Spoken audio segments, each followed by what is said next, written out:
To the club. All right.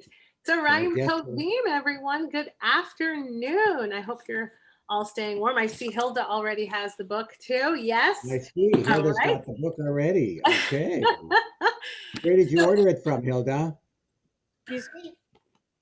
Where did you order the book from? I don't remember. I think Oh, maybe good. either Amazon Uh, or Target. I don't remember. I got it before okay. All right. you were Wherever speaking. you got it, you got it. That's good to hear. That's terrific. So everybody's going to you should be all excited. You're going to get a very special semi-private presentation that'll be just as good as any other. So Marion, Hilda, Lillian, and Rav Tiferet get set for a fun Can you presentation. talk a little louder, please? Yes, Oh. yes, And let me introduce you before you jump in, so we yeah. all know who we have the pleasure of listening to. Okay, all right. So, Tommy Schnurmacher was a Canadian radio talk show host for over 20 years. Yeah, That's journalist correct. and political commentator. He was the host of the Tommy Schnurmacher Show on CJAD AM in Montreal, and also hosted a talk show airing weekday mornings on CJAD, and continues to go back as a guest and commentator. He won a Gold Ribbon Award from the Canadian Association of Broadcasters for bilingual open line show and for a bilingual open line show that he hosted, and also hosted a cross-country radio show with the former Prime Minister, which sounds really amazing. So this memoir that he's going to share with us about how his mother got two world famous Nazis to save her life and the impact that had on their relationship is the story of being a child of a survivor and how the relationship between parents and children change as they age, especially as dementia creeps in. And we're really blessed to have Tommy with us this week as we celebrate International Holocaust Remembrance Day. So I'm going to turn it over to Tommy. Thanks so much for joining us. Thank you. Thank you very much, Rav Tiferet. It's a pleasure to join you this afternoon at Temple Beth Zion. This is my first trip to Brookline, albeit via Zoom. And I very much enjoyed listening to Steve Hasen last week talking about his remarkable book, The Cult of Trump. He should be on every show on CNN and CNBC. So it's quite an honor for me to be following in his footsteps. Now, my presentation today is not political, but I remember when we left Hungary, considering what's been going on in the States in the last couple of weeks, when we left Hungary as refugees and we came to Canada, my uncle, who is the one who arranged for us to leave in the middle of the Hungarian Revolution, and I'll get to that in a moment, my uncle who arranged for us to leave, he was telling us, he said, Canada's a great place. He said, in Canada, there are no politics. They don't have politics here. Well, of course, what he meant, what he was referring to is compared to all of the chaos and everything that's going on in Hungary in the middle of a revolution and compared to what happened in Europe in the Holocaust. So by comparison, Canada had no politics. Now, what made me write this book, I was talk shows for many, many years. And during the commercial breaks, I would talk with some of the other people at the radio station and tell them stories about my family. And they said, one of these days, Tommy, you're going to have to write a book. And so one of these days came and went, and I decided to write the book. Now, I did a presentation at a synagogue in Montreal, and I was introduced by the rabbi. But before the rabbi came on, a gentleman, I think he was the president of the congregation. This was in a suburb of Montreal. A gentleman came on, and he said, I'm very glad that you all came here for today's speech and today's presentation. It was just before the high holidays. He said, I know that you think, it's a lot of money to buy the tickets for those 3 days, but we want to remind you that we're here for you and your children 365 days a year, not just 3 days a year. And so that's very important to buy a ticket. That's the comment he made before he introduced the rabbi who introduced me. As I heard him talking, something occurred to me. A memory came back to me of my mom. father was, Alav Hashem, was a rabbi, and he had a small little synagogue, little shtibel, and my mother was in charge of selling the tickets. And she had these nice little charts, these cardboard charts, 3 for the gentlemen and 3 for the ladies, and there's about 15 or 20. Mute yourself, Lillian, I can hear you sneezing. Uh, uh, so he had these charts, right? And she had these charts where she would put everybody's name in. So one day she gets a call, because she was in charge of the tickets, selling the tickets and putting the people in their place, marking down where they would be sitting. So she gets a call, and the call goes something like this. Mrs. Schnurmacher, I want to buy tickets for the high holiday services, but you have to understand, I don't want to go for all the services. I want to go just for the Yisker.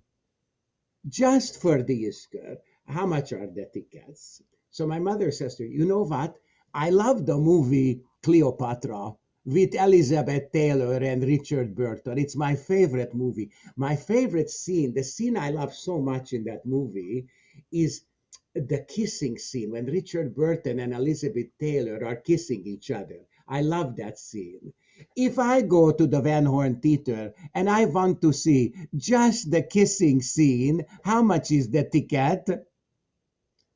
So she explained that's how much. The same thing here. The ticket is the same price. Now, this book tells a story of how Mom got 2 infamous Nazis to save her life, the impact that had on our relationship.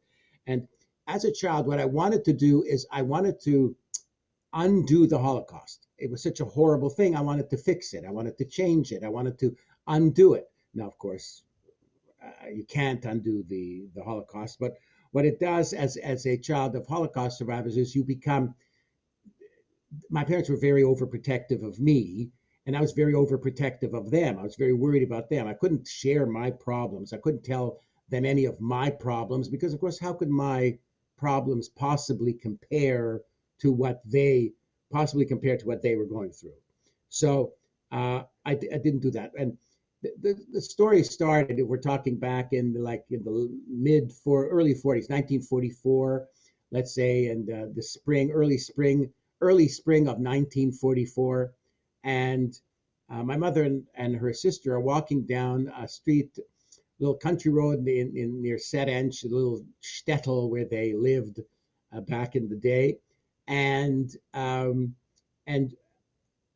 they're saying to each other, nothing very interesting happens to us, right?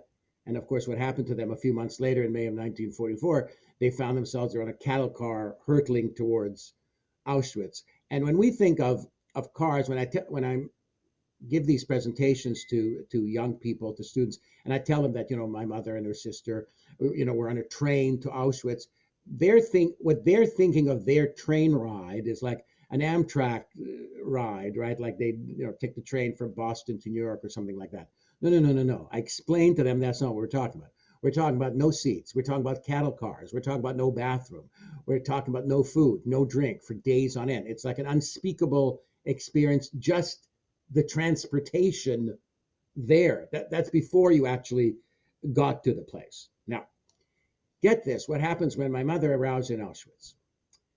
She arrives in Auschwitz, she jumps off the train. They're Nazis around with their dogs. There are 2 tables, and at one of the tables is a man with a white coat. That man is the famous Nazi, notorious war criminal, Joseph Mengele. And he is choosing who's going to go to the right and who's going to go to the left. The ones who are going to go to the right are going into slave labor. The ones to the left are going straight to the gas chamber. So my mother's young and attractive looking, and so he motions her to the right. So she isn't killed. She gets into the barracks. Now, just to give you an example, an idea of what my mother was like.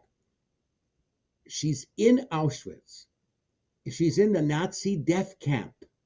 And what is occurring to her? She does not like the way the outfit looks, the prison garb that you've seen. She doesn't like the way it looks. She doesn't like the way it fits. And so what she does is she takes her daily ration of bread, she exchanges it for needle and thread, And what does she do? She sews up the outfit so that it fits right, that it fits perfectly. The swill that they served up as coffee, she doesn't like that. That's not good enough for her. That tastes horrible. She doesn't drink it. She uses it. She polishes her shoes with it, so they're shiny. She pinches her cheeks, scratches her cheeks. Almost blood comes out, so she looks red. So she's got the equivalent of blush. Her shoes are polished. Her dress now fits very, very well. And the women are saying, "Are you crazy? You should never do this. You shouldn't draw attention to yourself." And then you have Irma Greza. You can look her up after. They based the movie Ilsa She-Wolf of the SS on her. She was one of the female commandants of Auschwitz. She does her morning roll call of all the Jews in the camp, and she says, she looks around, sees my mother, who sort of stands out amongst the group, and she says, "You, out of the line." So my mother comes out of the line, and the woman says, how can a Jew like this, how can a Jew look like this in a place like this? So my mother tells her the truth. And what happened is, as a result of that, Greza said, "Well, you're that clean. If you're that clean, then what you can do is you can be my personal valet. You can be my chichkash," was the term at the time, for right now. So that meant my mother was in charge of tending to her garden, cleaning her bicycle, polishing her boots. She became like her personal servant or cleaning person, charwoman, whatever you want to call it. That's how my mother survived the war. And this woman, Greza, even managed to introduce, to take my mother over to visit her sister. She said, "Your parents are dead, but your sister, she's a certain age. She's working in the Canada section." You know what they called the Canada section of Auschwitz? She said it was where they stole all of the stuff from the Jews and where they sorted through all of their belongings, clothing, knickknacks, trinkets, jewelry, money, all sorted separately in this Canada section. Tommy, can I interrupt you for one moment? Yeah. I'm sorry. I've had a request to ask you to speak a little louder, please. Okay, I will try to speak louder, but there's a limit to how loud I can get without yelling, but I'll do my best. Anyway, so hold on a second. Let me lubricate my voice. So my mother survives Auschwitz. 10 years later, it's time for the Hungarian revolution, and my uncle arranges for us to escape in the middle of the night. He sends somebody to go get us, and he arrives at the door and shows my mother her wedding picture. So my mother knows that this is a legitimate request, and she comes in and tells me, "Tommy, you have to, we're leaving, we're going on an adventure. We're going on quite an adventure. You can only bring one toy." Now, I didn't have a lot of toys, but I had two that I really liked. One was a wooden streetcar I really liked, and the other one was a mandolin. So which one am I going to take? Well, the wooden streetcar didn't do much. It just sort of sat there. But the mandolin, I could play the mandolin. So we're going off, and what we have is we've paid a guide, the guy who helped the Russians put landmines on the border between Hungary and Austria. He put landmines there so people shouldn't try to flee and escape from the workers' paradise. What he did as a sideline is he would get money from families to sneak them across the border. He knew where the landmines were, so he could walk around them and avoid the landmines and take us from Hungary into Austria. So at the beginning, we gave him some money. The 4 or 5 families gave him some money, and he started taking us down this through the muddy, landmine-filled, muddy terrain to walk across the border from Hungary to Austria. So I decided, don't forget, I was 5 years old at the time. I had my favorite toy, my mandolin. I decided to strum a little and play a little mandolin.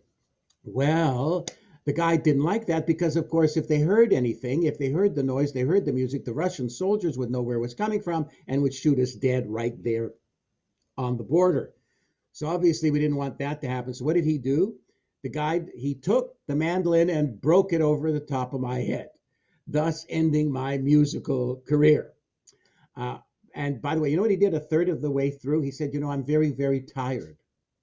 I'm too tired to go any further. I need more money. So they gave him more money. So he continued guiding us for 2/3 of the way. And then at that point, he said he was exhausted again. And this time he said, all your money. Give me all your money. So when we arrived, my father, my mother, myself, and the other families that were escaping from Hungary with us, we arrived with nada, zip, nothing. At the time, we didn't bring any pieces of gold or silver that we may have had back in Hungary because, of course, the streets of North America were paved with gold. So there's no point in bringing any of that. But what my father bought, which was considered a rarity at the time, get this, was something called, it was like a fake plastic. So he bought some fake plastic that had no, can you imagine what a thing that is? A fake plastic? How cheap plastic is in the first place? Fake plastic, totally worthless. That's how we arrived in Austria, first on the border town and then in Vienna, and then we flew to Canada. And that's where I moved to Montreal. Now, when we came to Montreal, I'm a little kid, it's Montreal, and it's cold climate, not dissimilar from Brookline or Boston. Maybe we're a bit colder. And it's a snowy, cold day. And my mother says to me that I can't go to school that day. Why can't I go to school? Because she tells me because it's too cold. I said, why? What do you mean it's too cold? All the other kids are going. Why are their parents letting them go to school? And my mother says, because Canadians don't love their children. So, of course, I believe this. Now, another thing you want to do growing up as a child in Montreal in the winter, you want to learn how to play hockey. So you want to go skating. So my father was nice enough. He buys me a beautiful pair of skates, and we're off to the park around the corner from the house. We're off to go skating. And my mother says, go ahead, you can go skating. He will go on the ice, then he will fall, and he will hurt his head, and his skull will crack open, and the brain will come out, and the red blood will go from the head into the ice and drip into the ice and color the ice will be pink and red from the blood.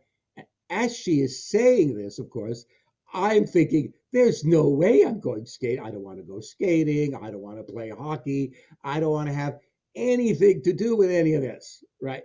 So I never learned how to skate. To this day, I don't know how to do that. I've never gone bowling. I do not know to this day how to ride a bicycle. I do not drive a car. I do not have a driver's license. This all from being a child of survivors, second generation, of them being extremely overprotective. That's what happened, extremely overprotective.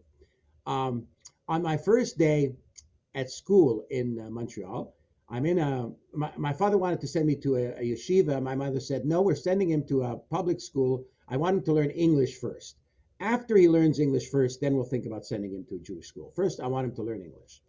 So my first day at a school in Montreal called Bancroft School, I'm sitting in the class and I do not speak one word of English. The teacher is talking, but I have no idea what she is saying. So all the kids are sitting there, I'm sitting there. Everybody gets a piece of paper, I get a piece of paper. She's talking, they're listening, I'm listening. They know what she's saying, I don't. So at one point I see everybody also has a pencil, and at the time you went up to the front and you gave the teacher your pencil, and she put it in a pencil sharpener and sharpened it and gave it back to you. So I lined up. So I saw what the kids were doing. They were lining up to do that. So I lined up and I gave her my pencil, and she starts sharpening it, and I hear a crack. It broke. So of course I start crying, because in Hungary, if you had something and it broke, you weren't getting another one, right? There wasn't going to be another one. But she just whips out another pencil and gives it to me. And I also have a nice new sharp pencil, and I go sit down at my desk. Then the teacher starts talking again. And she's saying something. I don't know what she's saying, but now the kids in the class are picking up the pencil. And they're writing something. But what are they writing? I don't know.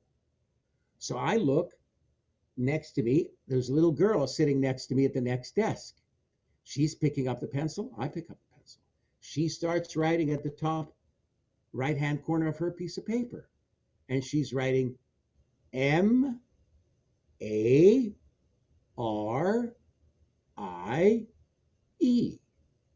So, okay, then I write M-A-R-I-E.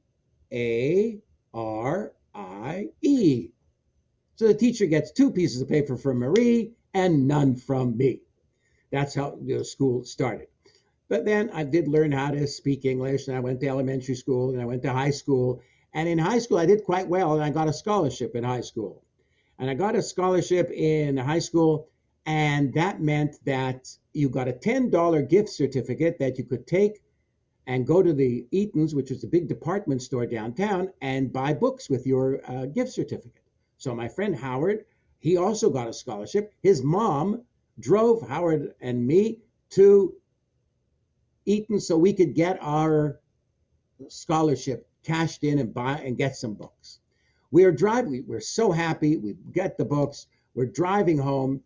And as we are driving home, the radio is on, and there's an announcement saying that Tommy Schnurmacher is missing, and he has been missing for a week. And my friend's mother says, "What is going on? Where have you been?" She says to me, "Where have you been for a week?" I said, "What do you mean, where have I been? I've been at home." "Well, why are they saying you've been missing for a week?" We come home, we walk up the stairs. Mrs. Carroll, my mother, brings me upstairs, knocks on the door. My mother opens the door, and she sees me. She says, "Oh, thank God he's okay." And what do you mean, thank God? Of course he's okay. We heard on the radio that he's been missing for a week. Did you tell them that he was missing for a week? Mama says, yes. Mama says, why did you tell them that your son was missing for a week? She says, you think if I tell them that he's missing for 2 hours, that they're going to look for him? Of course not. So again, just another example, an idea for you to understand what it meant to be overprotective. When I was a little kid, there was a library in Montreal, the Jewish Public Library, and I found out that as a child, you could join this library, get this, for 5 cents. That's how much the membership cost. And for that 5 cents, for the grand total of that 5 cents, you could borrow 3 books for 2 weeks and then bring them back and get another 3 books for 2 weeks. How fantastic was that? All for 5 cents. I was excited. I had 5 cents. I went up to the counter. I want to become a member of the library. They said, no problem. Here's a card. Have your mommy and daddy sign this card. My mommy and daddy weren't home.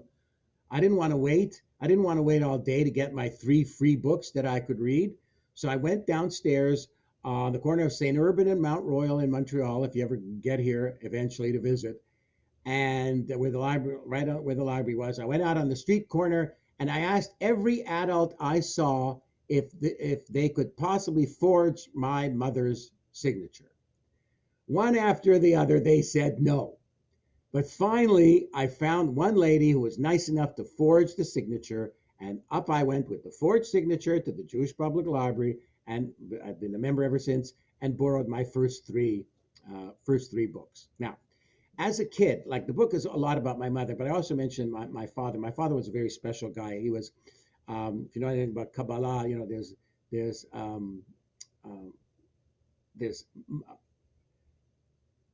kindness, right, and harshness. Like he was completely, he was kind. My father was kind all the time. Chesed, kindness, and gevura. He was all chesed. He had no gevura. So I said, Dad, I'm whisking you back to 1965. Beatlemania time in across North America. And I want a copy of the album Beatlemania. Daddy, can I please have money to buy the Beatlemania album? Well, buy it from your allowance, he tells me. I said, I spent my allowance already. Well, then wait till next week. Buy it out of next week's allowance. Oh, Daddy, please, please, that's such good songs on it. Please, please, Daddy, please, can I have it? Please, can I have it? Of course. He gives in to me. He never says no to me, gives me the money, and I buy the Beatle album, and I love it. Now, fast forward half a century from that moment, okay? I'm a little kid, 14-year-old kid, 13, 14-year-old kid. I have my Beatlemania album. Half a century later, okay, my father has passed away, and I'm out at the cemetery. And whenever I would take my father out before he passed away, whenever we'd go anywhere, I'd always ask him in Hungarian, "Okay, Vaj," which means, "Are you okay? Is everything okay? Are you okay?" And he'd say yes. So, and then 10 minutes later, I asked him again, "Daddy, okay, Vaj, are you okay? Are you okay?" That was the connection I had with him whenever we'd go anywhere.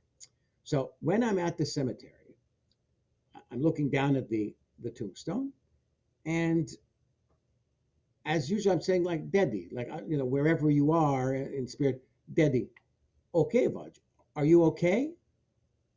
As I say those words, "Are you okay?" Beatlemania starts playing in the cemetery. Now, there are other people there, so I have witnesses to say that this is not one song from Beatlemania, one song after another. I'm standing there. The entire album of Beatlemania is ringing through this enormous cemetery in Montreal. So, what happened? Now, there is a swimming pool adjacent to the back of the cemetery. They were having a summer afternoon pool party where there was music, and the music that they decided to play for some reason at that moment was Beatlemania. Not one song, as I said, but all of it. Now, the miracle, of course, is that it started to play at that second. I mean, if you were to go there now to that cemetery, it's not playing. If you went a day later, it wasn't playing. If you went 3 hours earlier, it wasn't playing. If you went an hour later, it wasn't playing. Precisely at the second that I asked that question, that's when it was playing. And it was, I think, my father's way of saying, "Yeah, I'm fine." Like he brought back the best possible memory I had of when I was giving him a big hug and kissing him and thanking him for giving me the money to buy Beatlemania. So I had that close contact with my father and with my mother. By the way, a close contact that was not cut by death. In those, they're not physically here anymore, but the love, untouched, unmarred, untouched, unchanged, still there, still super, super powerful. Now, I was always fascinated in that Jewish public library. I borrowed lots of books on New York City. I was enamored and wild about New York City. I dreamed about going to New York City. There was a hotel called there was a restaurant called Park Plaza in Montreal. I thought that was the Park Plaza. I thought that was the Plaza in New York. I was obsessed with it, and I lobbied my mother constantly. It took me years and years and years to take me to New York City. So she takes me one day. She agrees. So she and I are going on the train. We're going to New York City. We get there, and she says, "War has started. The war has broken out. We have to leave. We have to leave right away." I said, "We're not leaving nowhere." I said, "There's no war. We're staying. It took me all these years to get you to come here. We're staying here. We're schlepping our luggage." This is before roller boards, right? It's not rolling along. We're carrying them. We're walking down 7th Avenue, and what does my mother see? She sees a brassiere store, a store that sells only brassieres. And she says, "Tommy, I have to go in there. You stay outside. You guard the luggage. I will go inside." She goes inside. She does some shopping. She buys the brassiere. She's thrilled. There's her plastic bag. We're schlepping now with the luggage and the plastic bag, and we get to the National Hotel on the corner of 7th Avenue and 42nd Street. A long gone now, $10 a day cost at the time. And first thing she does, runs into the bathroom, and she's trying on the bra. She's just so thrilled that she got this new bra in New York City in a store that sells only bras. So she tries on the bra, and then she's very disappointed. It's the wrong size. She said, "Tommy, please, would you take it back? It doesn't fit." I'm thinking, Anu, I don't know if they will accept if they take refunds, and I don't know exactly where the store is. She says, yes, you do. So she's right. The bra goes back into the plastic bag. She gives me the plastic bag. I leave the National Hotel on 7th Avenue and 42nd Street and walk along in New York City by myself for the first time ever in New York City. And I find the store. There's the store. I walk into the store, say, hello.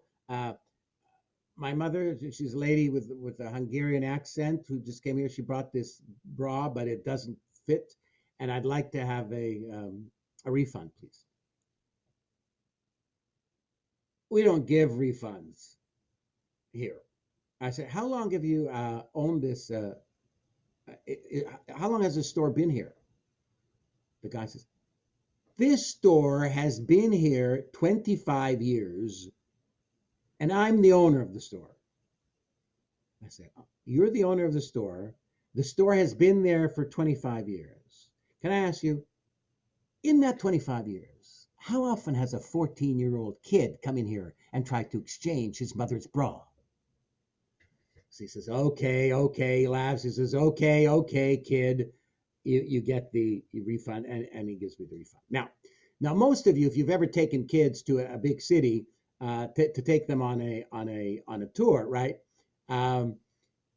You're wondering what will the kids want? What can you do to make sure that the kids are having fun and the kids are entertained? That's not how my mother worked, not in the least. She went to New York for one reason, because on 34th Street at the time, every single store had a sign in it. And the sign in every single store said, all dresses $5.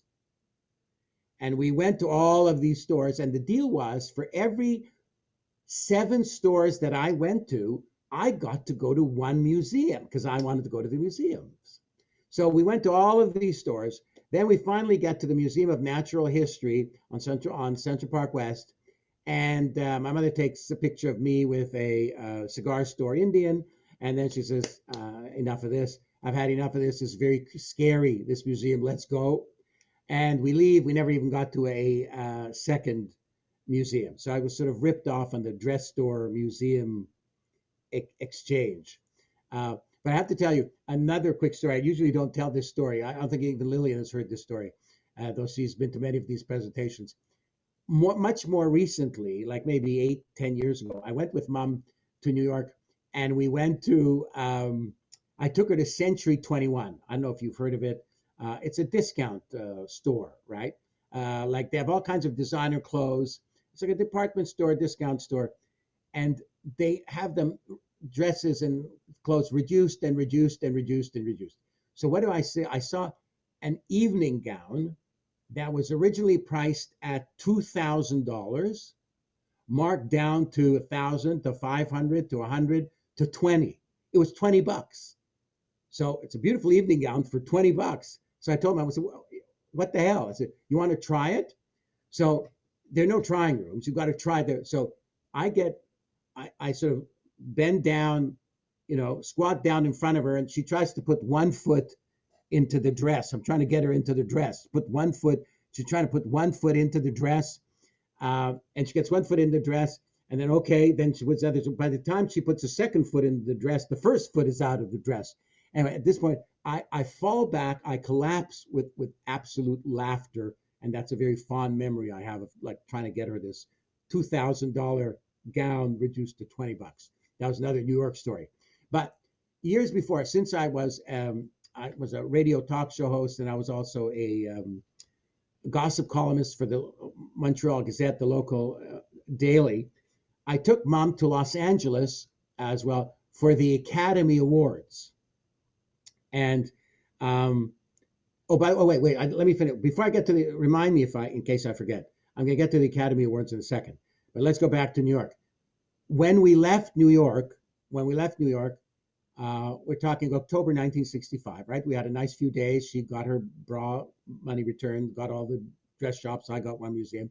We're coming home, and we get to the train station, to Penn Station, to take the train from New York City to Montreal. And what happens? All of the lights go out. Not some of the lights, all of the lights go out. Every last one. It's the great blackout down the entire East Coast of the United States. So there's nowhere to sit, big crowd, nowhere to sit. And my mother says, be careful. You stand over here. Don't say anything. My mother goes into an open area, a clearing in the grand concourse of this hotel. And then she just starts screaming. She says, sabotage, the Russians, sabotage, sabotage. And everybody runs off in all directions. Everybody's running off in every single direction. And then, of course, now we have somewhere to sit, and now we have somewhere to stay. No problem.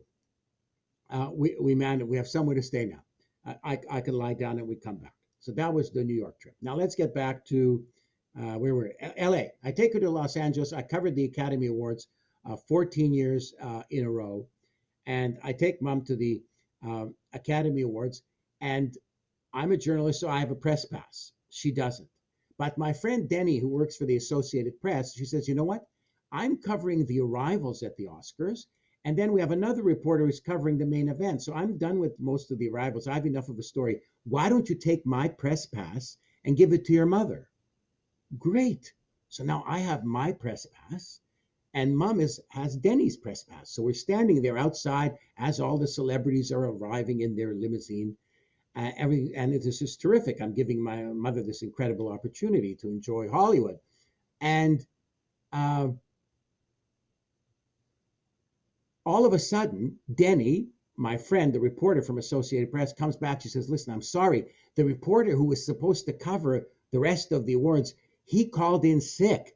I have to do it, so I'm so sorry. There's nothing I can do. I have to ask for your mother's pass back.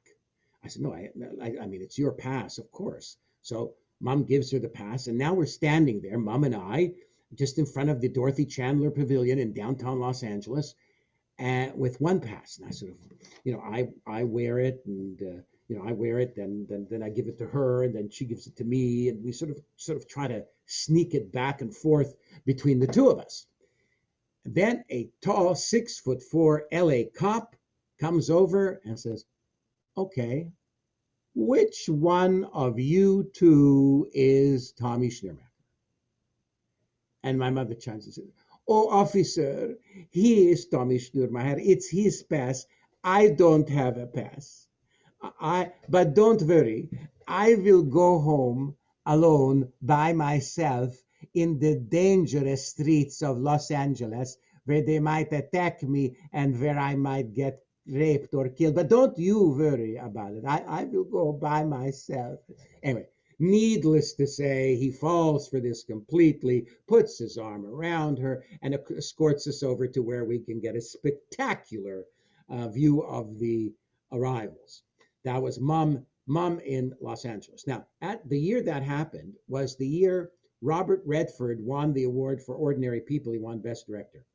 At the Oscars, at the end of the Oscars, what they do is they bring the people to the TV room, then the radio room, then the newspaper room, and we're in the newspaper room. And so they bring in Robert Redford after it's won Best Picture, he's won Best Director, and they're asking any questions from the audience.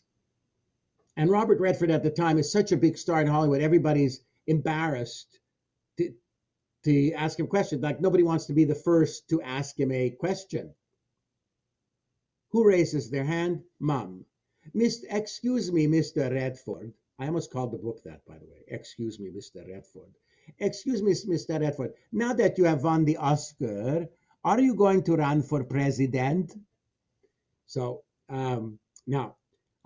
so that was her Mom's experience in Los Angeles. Now, the next year, the year after that, I took her to France to the Cannes Film Festival. And I took her to the casino there. And I said, Mom, when we play blackjack at home, when we play 21 at home and you cheat, it's cute. Daddy and I think it's cute and it's very funny. But if you cheat here in the casino in France, you go to a French jail because they won't think it's funny. So you can't do that. So she understands that. She agrees with that. Thank God she didn't cheat. There's an amazing story that I'll tell later in the questions if you want. If enough of you play blackjack, I'll tell the blackjack story.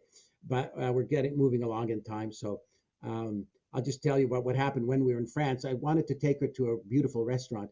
And I said, we're taking a cab to the restaurant. She says, there are restaurants near here. I said, no, I want to take you to the most beautiful restaurant. It's called the Moulin de Mougins. It's a few miles outside of Cannes. So we took a taxi from our hotel to this restaurant. We get to the hotel. We get to the Moulin de Mougins restaurant, and we sit down. And then she says, oh, look, there's Omar Sharif. She sees the actor Omar Sharif. I said, Mom, no, you don't understand. You can't bother people like that. You can't bother celebrities and ask them for an autograph or do things like that. They're here, privately. They're here dining on their own. As I'm going through the spiel, as I'm explaining this, of course, I'm talking to her back because she's already gotten up from the table. She's walking in the direction of Omar Sharif. I can't even look in that direction. I'm so embarrassed. I'm so appalled. I look away. I said, what's going to happen? Is she going to be thrown out? What is going to happen? And as I look back, what do I see at the other table? Is Mom being thrown out? No. Omar Sharif is standing up. He's going to another table to get a chair. He's bringing over a chair for my mom to sit down in. But wait, the next thing I do, I see Omar Sharif's hand in her hand like this. And Mom is doing this. She's reading his palm, which is fascinating because she's not a palm reader. She has no idea how to read a palm. She's never done that before, but she knew she was keeping them entertained, and she did. And an hour and a half later, I sat there and had the soup and the salad and the main course and the dessert all by myself while she was dining out with Omar Sharif. That was in Los Angeles. At the Montreal casino, I'll tell it very quickly. Okay. We're at the Montreal casino. I'm sitting at a table. If you know how to play blackjack at all, the idea is to get 21 or as close to 21 without going over. There's all kinds of people who've placed all kinds of money on the table to bet. I'm sitting there, then it's Mom. Mom's at the last one. She's the last at the end of the table. She gets 17, right? The dealer has a 10. Mom gets 17. So, of course, you don't take a card. If you know how to play this game, you don't take a card at 17. Mom says, I want another card. And everybody at the table says, what, are you crazy? What are we talking about? You want another? You have 17. That's very close. I want another card. So she gets another card. Guess what it is? A 4. She has 21. Okay. But the dealer has 10. He takes the next card. His next card is another 10. So he has 20. So Mom's beaten him, but he's beaten everybody else at the table, right? But if Mom had not taken it, if she'd stayed at her 17, he would have had 10 and a 4, 14, and another 10, 24. He would have gone over. He would have gone bust. That way, everybody at the table would have won. So the other 5 people at the table wanted to kill her because had she just done what you're supposed to do, then the dealer would have had 10, 14, 24. He's over. Everybody wins. No. Mom arranged it so nobody wins but her.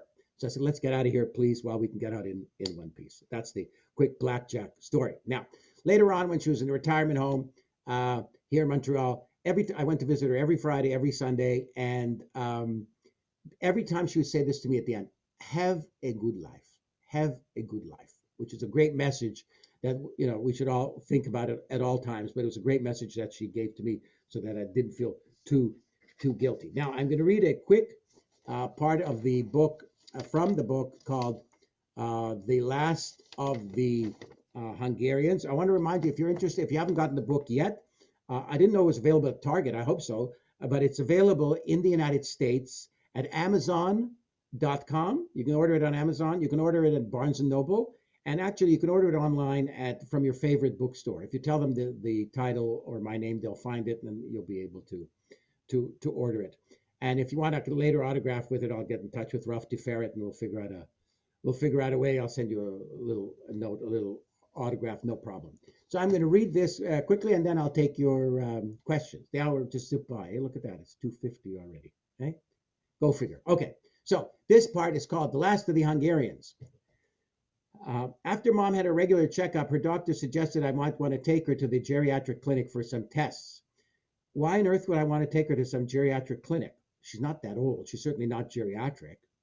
The doctor looked at me the way B. Arthur used to look at Betty White.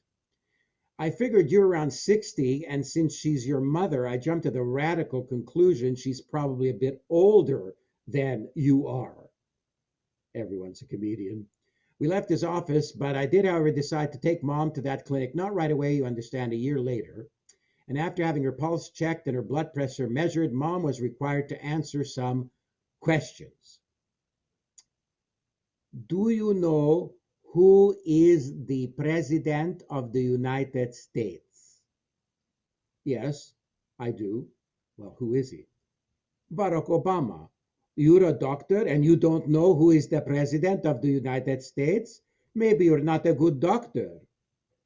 I do know. I'm asking you these questions to see how good your memory is. My memory?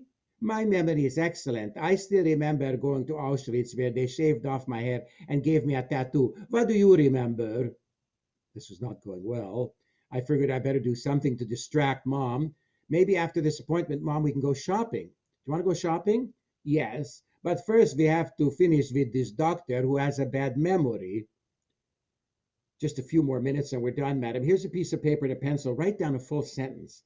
Any sentence that you like. Mom took the pencil, looked at me, and wrote something on the paper and handed it to the doctor. Your mother had no problem writing a sentence. What did she write? I love my son. After the appointment, the doctor told me my mother was fine. She just had a mild case of dementia. Nothing to worry about. What a quack. How could this man have mentioned my mother and the D word in the same sentence? Before I hired her live-in caregiver, there are quite a few I'd hired on a part-time basis, some more successful than others. Mom told one bossy caregiver she really didn't like that she should find other employment. I'm sure they pay you big money to work in the circus and you get to travel. Why be stuck in Montreal with me? Most of the help that I hired were from the Philippines. One morning, however, I bumped into a kind, smiling gentleman who'd been good friends with my dad. He ran an agency that provided caregivers on a part-time basis. He told me about Iboya, who had just arrived from the Hungarian countryside. She spoke very little English, but she was strong, not too old, and apparently a great cook. She was ready to show up the very next day, which was a Saturday. I didn't even have a chance to interview her. She arrived at the building just as I was leaving for a synagogue. I introduced myself and told her I was sure she and my mother would get along very well. That morning, my prayers were more intense than usual, as I repeatedly asked the Master of the Universe to intervene to make sure everything worked out well with Mom and Iboya. My prayers went unanswered. I arrived home to see Mom sitting on the lobby couch, scowling at Iboya with a look that bordered on loathing. Good Shabbos on you. How are you? Borzosto, I will feel much better when this kurva goes home. Tell her to go home. She told me this while glaring at Iboya, who looked like she was no longer surprised at being called a kurva. I make your mother nice lunch and she love it. My mother replies, I didn't love it. I did not have lunch. Look at her. Look at those sagging breasts, so big. If she leans over, the breasts fall into the soup. Who has breasts so large? She looks like a cow from Posto. Tell her to go home. Tell her to go to hell. Iboya, would you like to take a break? Sure. She left and Mom thanked me for getting rid of her. I hope she never comes back. She has to come back. Somebody has to take care of you tonight and stay with you tonight. They do? Yes, they do. You'll be safe and I'll be less nervous. Let me take you upstairs. You can have a nap and Iboya will be back later. I'm exhausted and I want to rest. See you tomorrow. I was contentedly dreaming when suddenly awakened by a frantic banging on the door. It was Mom. 3 hours and the kurva is still not back. Iboya didn't come back? No. She was supposed to come back. I was told she was very reliable. I hope she's all right. I'm going to call the agency. I'm going to call the agency later tonight to find out what happened. Maybe she had an accident. She's too fat to have an accident. Later, I did catch up with Iboya. Why didn't you come back from your break? I did come back. Your mother say I am fired. I try to open door. She starts screaming. She throw my purse in hallway. She slam door. She say if I knock again, she call RCMP and say I am spy. I was aghast. I told her it's your son who hired me. She told me then go to his house and take care of him. Iboya was the last of the Hungarians. Now, I have one quick little story to tell, and then we'll go Rav Tiferet to the Q&A. My parents lived in a duplex. They lived downstairs. They had a tenant who lived upstairs. And one day the phone rings, and it is the tenant on the phone. And the tenant says, Mr. Schnurmacher, there's no heat. Move to Florida, my mother says, and she hangs up. The tenant calls again. I'm serious. I'm telling you there's no heat. Then close the window and don't walk around naked like a tsatskelet. It's not over then. The tenant calls the police, who come and knock on the door. Who is that? It's the Montreal police. We have a complaint. What's the complaint? Well, your tenant called to complain. Your tenant says there's no heat. What are you? The heat police. Go catch a crook. And my father chimed in and said, who was that? Somebody selling chocolate. Thank you very much. Thank you so much.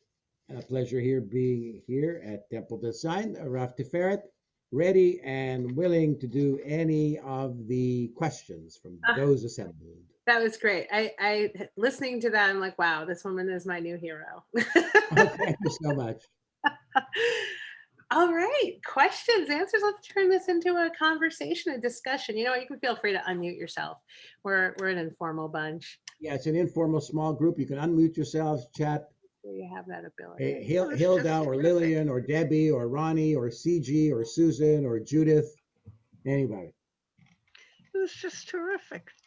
See, just like Hollywood, just like in Hollywood when nobody wanted to ask the questions and took mom to ask. It was just terrific. It's hard to believe that it's real. You know, it's a type. Yes, Marion, it's real. Yeah. And you came out so well. Thank you very much. It's very nice of you. I must tell you that what your audience lacked in quantity, you made up in quality. I could see your faces and your reactions, most of you, during the presentation, and I have to say they're very much appreciated. I have a question. How did you deal with Yes, it? Hilda. Yes. How did you deal with your mother's craziness? Because I had a relative like that, and sometimes it wasn't easy. In the book, I mean, the anecdotes I gave were not the easy ones. In many cases, it was. I mean, you're personally, 100% right. Not just in the book, but in life. How did you in life? That's what I'm saying. That some of it didn't make it into the book. It was not easy. Much of it was very, very difficult. I mean, the absolute nervousness. Like a friend asked, we should go out of town, and I said I can't go out of town because of my mother's birthday. And she said, why? Is she having a birthday? Is she having a party? I said, no. So she says, so why can't you go out of town? I said, did you get her a present? I said, yeah, I sent her a present. Said, well, no, but it's very insulting for not to be here that whole day. I had that in my head. My mother argued with her sister and didn't speak to her sister for 20 years. Why? Her sister got her a bottle of Chat Noir, this inexpensive cologne, and her sister said, I don't wear such cheap cologne. This comment, this insult, meant the two of them didn't talk 20 years. 2 decades, didn't talk. Now, that's one thing. Was I allowed to call my aunt or my cousins? Absolutely not. Treason, disloyalty and treason. Not allowed to do that. I had to become an adult in my 50s before I said, wait a second, she's my aunt. I have a right to talk to her directly. I don't have to go through mom and ask permission. But that took a while. I thought all kinds of things were normal that were not normal. That in other words, that would never happen in my friend's house. The whole New York trip itself, the fact that she couldn't care less if I had anything interesting to do in New York. There was a narcissism that was there. That's true. But I'm a product of all of it, the good and the bad. But there are a lot of difficulties. There's no question, the whole level of guilt. One of the things she would do is she'd come over to my house, and let's say she'd see this glass and she'd like it. She said, "Oh, that's so beautiful. Will you give it to me?" Now, of course, that's a trick question. What are the possible answers? Yes is one answer. No, I'm going to deprive my mother of something she wants, and then I'd feel terribly guilty. My father would be there. He said, "Leave him alone. Don't ask him that. Don't do that to him," right? But she would say, "Okay, you're right. Never mind. It's okay. I don't want it." Then she and my father would leave. They'd get in the cab and go home. I'd be looking at it. I think I can't stand looking at this anymore. I can't look at this anymore. Every time I look at this, I will think it means something that my dear mother wanted and I said no to. So what do? I rush down. I chase after the cab to give it to her. So those are just some of the examples I can think of. Anytime I went out with, when I went out with a girl, if I went out with a girl anywhere, treason, disloyalty, how could you do that to your mother? If I went out with friends, male friends, that was okay. So there are all kinds of issues that came up that were difficult. It's very difficult dealing with Holocaust survivors. I put it this way in the book, again, because it's such a small, intimate group, I painted a rosy picture, but there were difficult elements of it. But overall, if you balance it all out, part of my being funny and exotic and the sense of humor actually is from my father. The creativity is from my mother. I remember once on Halloween having dressed up on Halloween as a woman going home, and she was just appalled. She said, "How could you?" She says, "You're in your 30s and you're still dressing up on Halloween." And she'd come in here, and then she'd take me into her bedroom and take the scarf off and change the earrings and move the wig around and sort of like redo it and say, "Okay, now you can go out." So it was bizarre, like put it that way, bizarre. So that's, Hilda, that's your answer to, were there difficult moments? Oh, absolutely. And towards the end, I mean, it was when she was getting sick, like every time the phone rang, like I'd be nervous when I'd be out of town. And by the way, she knew when I was out of town, whether I told her or not. And she would get sick like clockwork if I were out of town.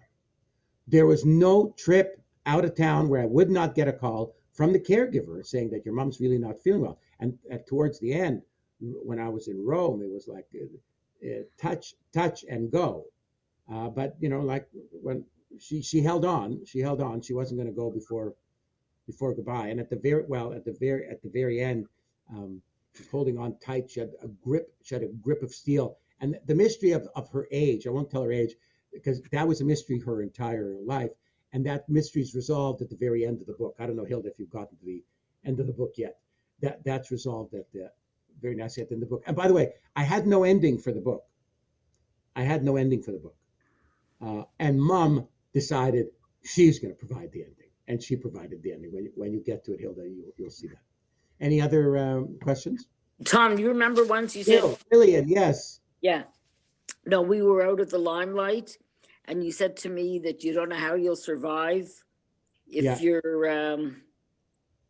parents die. The main issue, this also, good question, Lillian, and this also applies to what Hilda said.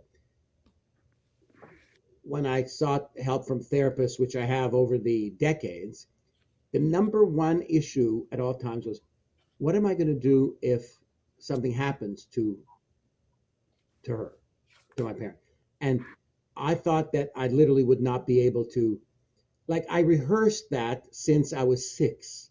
So I guess when it did happen, I did handle it well because I'd spent 6 decades rehearsing it and dealing with it. But I thought that if it happened, I'd have to have myself committed to a sanatorium. That's what I told Lillian when she and I were, the two of us were together in high school.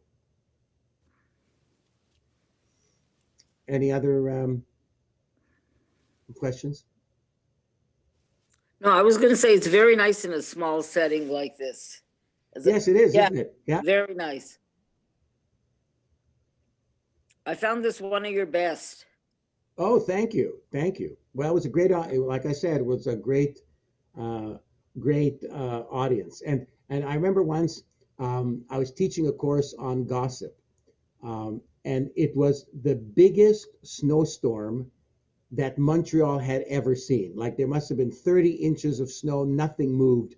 And I was at my parents' place, and the gossip course that I was teaching was about a 10-block walk away. So should I go? I mean, nobody's going to show up in this snowstorm, right? Nobody's going to show up.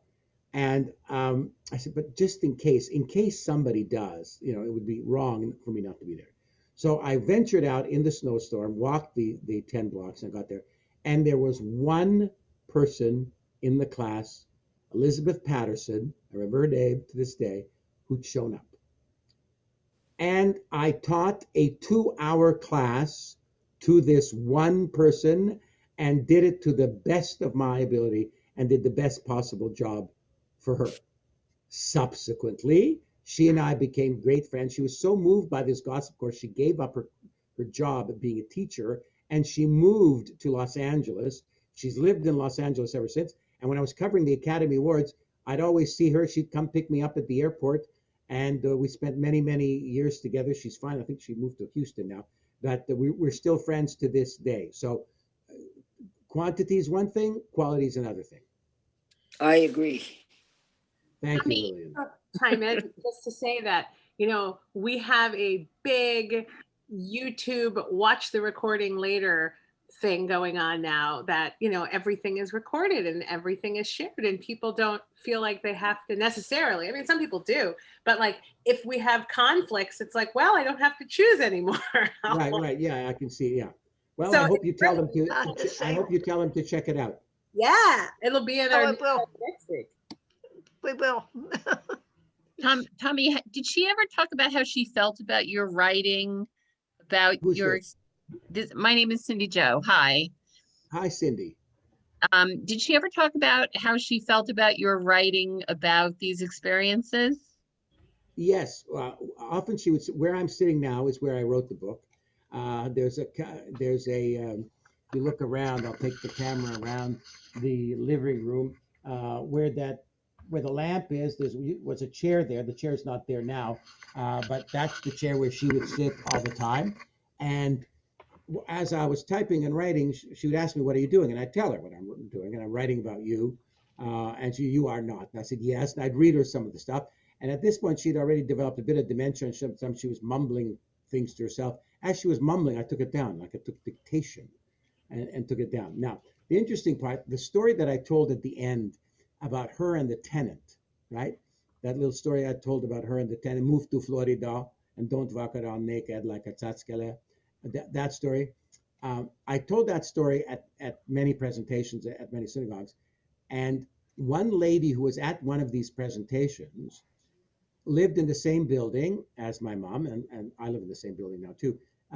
She told my mother that I'd done this, and she's like, how could I talk like that about my mother, right? And on another occasion, at the Shar Shemaim, which is the main synagogue, one of the main synagogues in Montreal, it was in the news lately because it was defiled by anti-Semites who painted swastikas on the doors. I was doing a lunchtime presentation at that synagogue, and I decided to bring Mom with me. So Mom's sitting with me at the head table. I'm doing this entire presentation as you heard it now, right?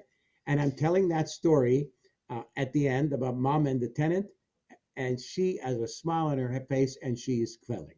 She absolutely loved it. Like, she had no question how I felt about it. She didn't take any of it remotely as an insult. It was about her. She was happy with it. She was happy with the story. She was quite happy with the book. Thank you. You're welcome, CG. Okay. That was it. Any other questions? Well, thank you for being a superb audience. It was wonderful joining you at Temple Beth Zion in Brookline. I'm very pleased to have been invited. Pleased to have gotten to meet Rav Tiferet, as she and I have been emailing back and forth. And so you're very lucky to have her, and I'm delighted to have joined you. And I love the presentation you had last week with that wonderful member of your congregation, Stephen Hasten, who wrote a remarkable book. So I'm honored to be following in his footsteps. Terrific. Thank you so Thank much, you so much, Terry. Thank you. Bye-bye. Have a good day. everyone. Bye. Thank Bye, you very much. everybody. Have a Thank good you, Rav day. Tiferet. Thank you, everybody. Thank you, CG, Judith, Susan, Lillian, Ronnie, all of you, Debbie, Lillian, Susan, Judith, everybody. I hope I mentioned everybody. Have a great day. Stay sane and stay safe. Stay sane, please, God. It was great.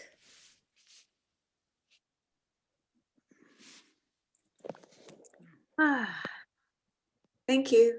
My pleasure. Yeah.